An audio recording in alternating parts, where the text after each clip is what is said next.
Welcome back to video number 2. Okay, so now they're putting out articles trying to say the worst 11 times that Harry was a bad boy. Some of these are such a joke, they're literally laughable. So let's jump in and cover this, shall we? Let's go. All right, puff pieces are coming out, you guys. This was put out on August 8th, and it's very obvious that this is very carefully crafted because supposedly there are 11 times Harry was a bad boy before Megxit. So let's look at some of the 11 times that they're talking about versus what they should have put on the list, okay? So the first thing was when he was in Los Angeles and he stripped down absolutely without any clothes on. And even though the saying is what happens in Vegas stays in Vegas, that was not the case for Harry, okay? He played a game of strip billiards. He was photographed, they're claiming, by some prying paparazzi. I believe the pictures were taken by somebody that was at the party. They made their way to TMZ. A party goer even, provided comment for the publicity. There was a pool table. They were playing air guitar with pool sticks. He was screaming out, "Somebody get me a glove. I'm going to do a Michael Jackson impression." Now, this guy should have realized that anything he does is going to be up for scrutiny and people are going to be watching and paying attention. He should have known that. He should have realized that. He should have been more careful. And keep in mind that this was going on while he was dating Chelsea. No wonder Chelsea dumped him. I mean, are you serious? Remember, he blames the UK media for being in his business. It wasn't that he was acting like a jerk. It was because they reported it. All right. The second thing was when he was caught cheating at Eton. Apparently, Harry barely got in. They were like digging for every point to get him in. His grades were absolutely appalling. And finally, it came to find out that one of his former teachers helped him cheat in his A-level art course because he was such a weak student. So after it was found out, Harry got pulled into a very dramatic hearing about the scandal. And the teacher, as it turned out, was removed from her position and she sued and won damages. Of course, Harry said there really wasn't any evidence, but it turned out there was. He cheated. Now, I love how they word this next one, 24 hours in rehab, because he was using drugs that he shouldn't have been using. He was underage drinking. So his father sent him to a rehab center. The problem is his father sent him for 1 day. So he learned nothing and he continued on with his drug use and drinking. All right, let's look at some of the other things they put up. All right, this next one is really stupid. Back in 2014, Harry and some other people trekked to the South Pole, and so they celebrated by drinking champagne out of a prosthetic leg. Who cares? But what was interesting was that the person that was with them said that Harry went on a 2-day bender with Icelandic truck drivers who brought lethal homebrew with them. Yeah, that doesn't surprise me. I believe, if I'm not mistaken, that's when he went out and fell in the ice and froze his Todger. So basically, his drinking problem reared its ugly head. All right, let's see the next thing they listed.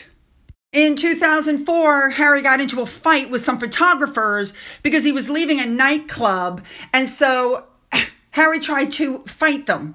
It was a joke. Everybody got injured, including Harry. He was hit in the face by a camera, and that's what happened, they supposedly said, is he was getting into the car, and he pushed the camera away, and the photographer's lip was cut. This looks like it's a little bit more than that, because I don't see any cameras near the car. I think Harry was out. I think Harry was drinking. We already know that Harry was really mean and nasty to his protection detail, and I got to be honest, I don't think Charles ever told him no in his life, and I think that's part of Harry's problem. Again, this is a really stupid one. Harry was a bad boy in public because he kissed Chelsea Davis at a concert that they attended back in 2007. I mean, are you kidding me? This couple was together from 2005 to 2010. And I mean, I don't get it. Well, now they're saying that public displays of affection are a major no-no for the royal family and that his actions broke protocol.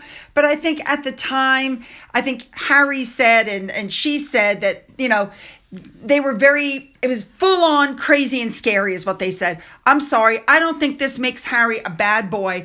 I think Harry's behavior towards Chelsea, which is why she eventually dumped him, made him a bad boy. This, again, really stupid. He kissed a Real Housewives star before the Housewives star was married. Okay, why should any of us care about that? Why does that make him bad? Here's another one they listed. Harry attempted to avoid the Paps by going in the fire exit to the club. He's done that several times before. He's used the fire exit to leave. Who cares? Here's the next one, which is even dumber. This is supposedly when Harry was a bad boy, because in 2007, Harry, along with William, was pictured backstage hanging out with P. Diddy and Kanye West. And this was at a concert in honor of Princess Diana. So these two had performed at the Wembley Stadium as part of the charity concert. So I'm not exactly sure why this is supposedly showing that, Harry was a bad, wild kid. Again, this was stupid. All right, let's move on. Now, here's the next two things that they put up to show that Harry was a bad boy when he was younger. Number one, he threw William his stag party. It was private. No pictures were leaked. No details came out. That's it.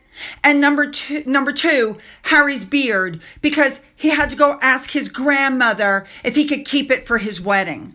These are the things that they're saying showed Harry was a very wild, bad boy before Megxit. Now, let's look at the things that should have been put in. Number one, Harry wore a Nazi uniform to a party. And in the spare, he tried to claim that as a 20-something-year-old, that was William's fault. Number two, Harry used racial slurs when talking about his comrades in arms, the ones that he said he loves, calling people ragheads and packy heads, and just saying horrible things and never apologized. Harry continuing to use drugs, and it looks like the military knew it, and that's why every time there was a spot drug test, he suddenly was sent off base for palace business. How about instead of saying that he kissed Chelsea Davy and that made, him a bad boy, how about the fact that he cheated on her? In 2006, it was reported he made out with Catherine Davis, who he had, mutual friends with. He was also linked to 4 other women besides that. One of them was supposedly a massage therapist, and another one featured in a British tabloid called Page 3, which spotlighted models. So instead of Harry saying, I lost her because I was an ass, instead it's I lost her because of the tabloids. In 2009, they were back on the rocks again because during a dinner party, one person actually blatantly accused Harry of being unfaithful. Yep. All right, you guys, you know what to do. Hit the like button, hit the subscribe button, hit the bell for all notifications, put your comments down, then go into the description box and hit the button to follow me to video 3 to your palate cleanser. Let's go.